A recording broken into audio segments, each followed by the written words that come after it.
ሀይሌ ሰዎች እንደምናላችሁ እንግዲህ ዛሬ በዚህ በጣም ኢንተረስቲንግ በሆነ ቶፒክ ነው እናንተ የመጣሁት ዛሬ ማውራት ስለ ጌሾ ነውና ብዙ ጊዜ ጌሾ ሲነሳ ታውቃላችሁ በአገራችን ላይ ወይ ጠላ ለመጥመቅና ወይ ደግሞ ጠጅ ለመጥመቅ ወይ ደግሞ ብርዝ ለመስራት ነው አብዛኛው ጊዜ ካልቸራሊ አብዛኞቻችሁ ምናቀው ግን በጣም ይገርማችሁ በቀደመው የሄርባል ቴራፒ አሁን ደግሞ መጻፊ ላይም ደግሞ በብዙ መንገድ ተጠቅሜበታል በጣም ሪሰርቹ የሚያስገርም ነውና ዛሬ ግን በጣም ከነዛ ካገኘኋቸው ስድስቱን በጣም ወሳኝ ለሆነ አብዛኛው ኢትዮጵያውያን የሚቸገሩባቸው 6 የሆኑ ሁኔታዎችን አፕላይ መሆን የሚችል ለጥቅም የሚውል ነው ማለት ነው እናንተ ራሳችሁ ትገረማላችሁ ዛሬ በዚህ ቪዲዮ ለያንዳንዱ ለመጠቅሳቸው አፕሊኬሽኖች እንዴት እንደሚዘጋጅ እናገራለሁ መጠኑን እናገራለሁ ዶዜጁ ማለት ነው በቀን ደግሞ ስንት ጊዜ መውሰድ እንደሚገባንም እናገራለሁ እንደገናም ደግሞ ለስንት ጊዜ ነው ለ10 ቀን ነው ለ7 ቀን ነው የምንጠቀምበት እስኮዳኛው ምን አንጠቀምበት ማለምና ያ መታወቃለ ብዙ ጊዜ በሄርባል ቴራፒ ደግሞ ብዙ ጊዜ አስቸጋሪው ነገር ዶዝ ነውና እኔም በዚህ ጥናቴ ትልቁ ነገር ላደርግ የሞከርኩት የሀገራችንን ሄርባል ህክምና በሞደርን በሆነ የአይን መነጽር እንድንመለከተው ነው እንግዲህ የተደረገው ማለት ነው ዛሬ ደግሞ ይሄንን ፌመስ የሆነ በሀገራችን የሚገኝ ጌሾን ነው ማለት ነው ይዤላችሁ የመጣው ማለት ነው አይ ሆፕ ፔን ካያችሁ በኋላ ዶዞጁን ታውቃላችሁ ዝግጅቱን ታውቃላችሁ እንደገና ከሁሉ በላይ መመለስ ያለበት ደግሞ ጌሾ መጠቀም ያለባቸው ሰዎች አሉ የሌለባቸው ሰዎች አሉ ያ መታወቅ አለበት ምክንያቱም አንድ ነገር ይጠቅማል ከተባለ ዝም ብለን አንጠቀምበትም ስለዚህ መለየት መቻል አለብን ሪስፖንስ በሆነ መንገድ መጠቀም ስላል ማለት ነው አይ ሆፕ እንደምትጠቀሙ ተስፋ አደርጋለሁ በእሄንን ነገር ካያችሁ በኋላ አይ ቲንክ ጌሾን በዚህ መንገድ በማሳያችሁ ምን ከተጠቀማችሁ ብዙ አይነት አፕሊኬሽን እንዳለው እንረዳለን ማለት ነው በዛውም ደግሞ የሀገራችን ሄርባል ቴራፒም ደግሞ አፕሪሺየት ለማድረግ እንሆናለን ማለት የሀገራችን ቅርስ ስለሆነ እና ተመልሼ እመጣለሁ ስራች ለኢትዮጵያውያንና ለኤርትራውያን ከምግብ በተጨማሪ መወሰድ የሚገባቸው ሰፕሊመንትስ በዶክተር ዳንኤል ዮሐንስ ሁሉም አይነት ቫይታሚኖች ኤሌክትሮላይት ማዕድናት ቫይታሚን ዲ3 እና ቫይታሚን K2 ኦሜጋ 3 በእንቅልፍ ለሚቸገሩ ልዩ ስሊፕ ፎርሙላ በሀበሻ ቅመም የተዘጋጁ ለጉልበት ለቁርጥማት ህመም የሚሆኑ ኮምፕሊት ፕሮቲን ፓውደር ለጥፍር ለቆዳ ጥራት ለፀጉር ውበትና ርዝመት ቅባትና ሰፕሊመንት አብዛኛው ከተፈጥሮ እጽዋት ከሚገኙ ንጥረ ነገሮች ወይም ኢንግሪዲየንትስ የተቀመሙ ኦርጋኒክ GMO ከስኳር ከግሉተንና ከላክቶስ ነፃ የሆኑ በተሰሩበት በአሜሪካን ሀገር በFDA ልዩ ፈቃድ ካገኙ አምራች ላቦራቶሪዎች ውስጥ የተዘጋጁ በመላው ዓለም የምትገኙ ኤርትራውያንና ኢትዮጵያውያን በመላው አሜሪካ፣ ኢሮፕ፣ ካናዳ፣ አውስትራሊያ እንዲሁም ደቡብ አፍሪካ ባላችሁበት ሆናችሁ በኢኮሜርስ ድህረ ገጻችን መግዛት ትችላላችሁ ባላችሁበት እንልክላችኋለን እሺ እንግዲህ ስሜ ዶክተር ዳንኤል ዮሐንስ ይባላል የመድኃኒት ህክምና ባለሙያ ነኝ እንዲህ መሰለውን ኳሊቲ የሆነ የጤና ኢንፎርሜሽን የሚቀርብበት ቻናል ነው አብዛኞቻችሁ ትመጣላችሁ ታላላችሁ ስለዛ እጅግ አድርጌ አመሰግናለሁ እስቲ ግን ሰብስክራይብ በማድረግ ያችን ብትጫኑ በቃ አንደኛ ቪዲዮ ያመልጣችሁም ሁለተኛ ነገር ደግሞ እንደዚህ በድካም ሁሉ አመት በተሳታቋር በድካም ያዘጋጅ ስለሆነ ሰፖርት አደርጋለሁ ብላችሁ ቻናሉ ባደገ ቁጥር የናንተው ኮሚኒቲ ሄልዝ ኮሚኒቲ ነው እንግዲህ ለኔም ትልቅ መበረታታት ይሆንኛ ማለት ነው ሁሌ ደግሞ የኔና ፋሚሊዎች ደግሞ ገና ቪዲዮን እንኳን ለኩሳችን ወዲያውኑ ላይክ የምታደርጉት እጅግ አድርጌ አመሰግናለሁ ይሄንን ቴንኪው እንደማለት ነው ማለት ስለዚህ በጣም ደስ ይላል ማለት ነው ወደ ቁም ነገር ውስጥ እንምጣ እንግዲህ ጌሾ በቴክኒካል ተርሙ ማለት ነው በዚህ በሳይንቲፊክ ኔሙ ሌላም በእንግሊዝኛ ምን ይባላል ብትባሉ ለምሳሌ ሰዎች መናገር ከፈለጋችሁ አፍሪካን ብርክወርት ይባላል ማለት ነው በጣም ወሳኝ ነው የሳይንቲፊክ ስም አለው ስለዚህ ቪዲዮ ምንም ጥቅም ስለሌለው ችግር የለውም በቃ እሱን እናንተ ሪፈር ማድረግ ይችላልላችሁ እንግዲህ በውስጡ በጣም ወሳኝ የሆኑ ፋይቶኬሚካልስ አሉ ከሁሉ በላይ ደግሞ እኛ አሁን በዚህ በምግብ ጥናት ምርምር ውስጥ ፍሌቮኖይድ የሚባሉ አሁን በጣም በዚህ በኒውትሪሽን ሳይንስ ውስጥ በጣም ይመጣሉ ውስጡ ደግሞ ፌኖሊክ አሲድ ውስጡ አለበት ታኒን የሚባል በጣም አስገራሚ የሆነ ኬሚካል ውስጡ አለበት ሌላው ደግሞ አንትራኮይኖን የሚባል ደግሞ በብዙ እጽዋት ውስጥ የማይገኝ በብዛት ግን እዚህ የሚገኝ ነው አንድ በጣም ወሳኝ ነገር ሌላ ደግሞ ስፖኒንስ ይባላሉና ከነዚህ 5 ዋና ነገሮች የተነሳ ለብዙ ጥቅም ውሎ አማት መጀመሪያ የምናየው የአንታይ ባክቴሪያል ፕሮቴክሽኑ ነው ለምሳሌ አሁን ካንጀት ጋር የተገናኘ አሁን ከምግብ ኢንፌክሽን የተነሳ ማለት ከምግብ ስንበላ ከምግብ ቦሰን ነው ለምሳሌ አሁን ከዚህ ኢትዮጵያ ወደ ከአሜሪካ ወደ ኢትዮጵያ ከዩሮፕ ወደ ኢትዮጵያ ስትሄዱ የባክቴሪያው አይነት ስለሚለያይ ለአገሬው ሰው ቀላል ለኛ ግን ወዲያውኑ የሆዳችን መታወክ ነገር ይፈጠራልና በተለይ ስትሬፕቶኮካስ የሚባሉ ኮላ የሚባሉ ሴሞኔላ የሚባሉ ባክቴሪያዎች አንዳንድ ጊዜ ይሄ የሚሰሩበትን ሜምብሬናቸውን ለሽፋን ሽፋናቸውን ኮምፕሮማይዝ በማድረግ ባክቴሪያው እንዲሞት ስለሚያደርግ ያንን በጣም ዋና ሕክምና እርዳታ እንኳን በትክክለኛው መንገድ አንቲባዮቲክ ለማዘዝ ፈጥረን እንኳን ባይሆን ወዲያውኑ ጌሾ ቤታችን ካለን በዚህ መልኩ እናዘጋጀው እንችላለን። ትልቁ ነገር አሁን አንድ የሻይ ማንኪያ የደረቀ የጌሾ ቅጠሉ እናደርግና በውሃ ውስጥ እናፈለዋለን። በሃት ውሃ ውስጥ እናደርገዋለን። ከዛ ለ15 ደቂቃ እንዲቆይ እናደርገውና ከዛ አጥለን በሻይ መልኩ ነው የምንጠጣው ማለት ነው። ስለዚህ አንድ ኩባያ በቀን አንዴ ወይ በቀን ሁለቴ እንጠቀማለን። በጣም አደራ ከ5 ቀን ከ7 ቀን ብቻ ነው የሚፈቀደው።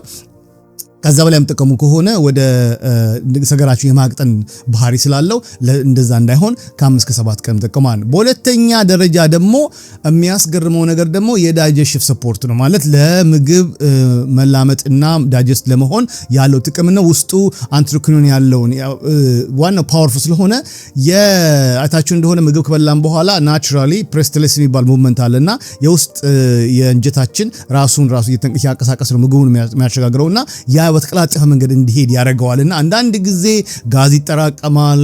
በልተን እዛው ድርቅ እዛው ኩምችሮ ይቀመጣል ምግቡ እና እንደገና ከዛ የተነሳ ደግሞ የሆድ ድርቀትም ሊያስከትልብ ይችላል።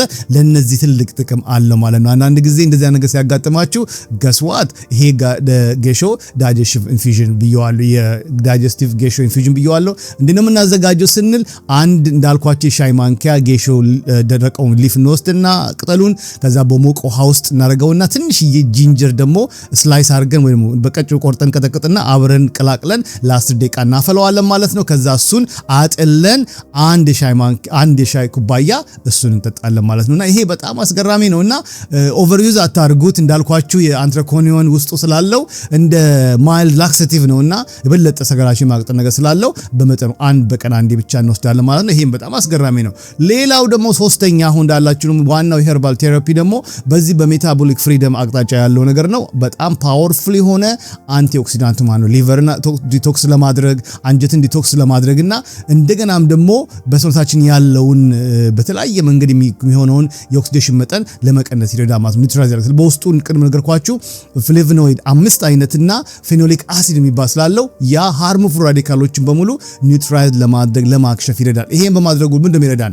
አንደኛ ኤጂንግን ወይ ደግሞ ኦሪጂናል ለማዘግየት ከዛም ክሮኒክ ኢንፍላሜሽን ካለም ይከታተላል። ሌላው ደግሞ ለተለያዩ አይነት ሜታቦሊክ ዲዚዝ ደግሞ ምክንያት ስለሆነ ፍሪ ራዲካል እሱን ቀንሳለን። ይሄን በማድረጋችን ለጉበታችን ለደም መዛወሪያ ቧንቧችን እና ሌሎችም ደግሞ እንደዚህ ሜታቦሊክ ፋንክሽኖችን ትልቅ ጥቅም እንዲኖረው ሆነ ማለት። ስለዚህ ይሄ አንቲኦክሲዳንት ጌሾ ቲ ይለዋለሁ። አዘጋጅቱ እንዳልኳችሁ አሁን ደግሜን ማነሳው አንድ የሻይ ማንኪያ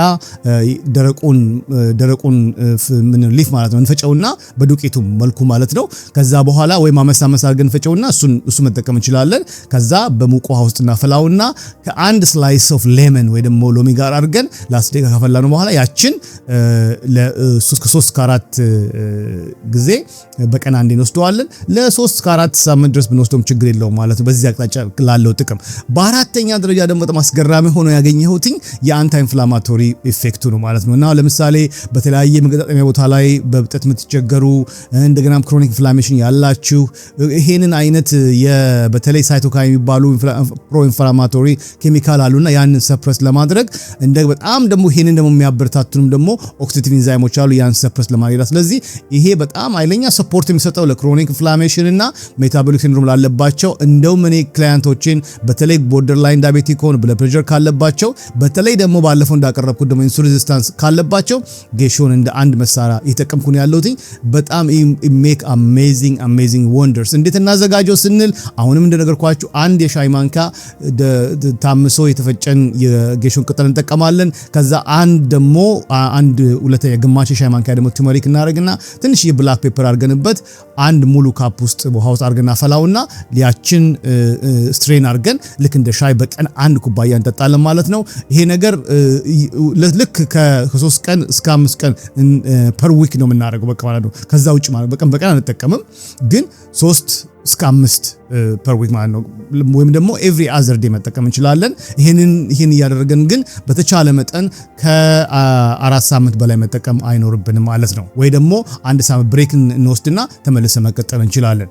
ሌላው ደግሞ አሁን በጣም ወሳኝ ሆኖ ያገኘሁት ደግሞ የደምን ስኳር ከመቆጣጠር አንጻር ለውጥ በጣም ብዙ አስገራሚ በተለይ ክላይንቶቼ በጣም ተሻሽለው ኤዋንሲያቸው ተስተካክሎ ኢንሱሊን ሬዚስታንሳቸው ተቀልብሶ ወደ ኖርማል ሲመጡ ከዶክተሮቻቸው ጋር በመካከር መድኃኒቶቻቸውን ካቆምን በኋላ አሁን የሚቀጥለው ጊዜ ደግሞ ሜንቴን ለማድረግ ደግሞ አንዳንድ ጊዜ ከሚወተነሳ ስኳራቸው ከፍ እንዳይል ስቴብል እንዲሆን ይረዳዋል ማለት ነው። ይሄ በጣም አስገራሚ ነው እና ይሄንን አሁን በጣም ከፍተኛ የሆነ የስኳር በደማችን ማሸቀቡና የመወዱ ነገር ነው እንግዲህ ትልቅ የጤና ቀውስ የፈጠረ ማለት ነው።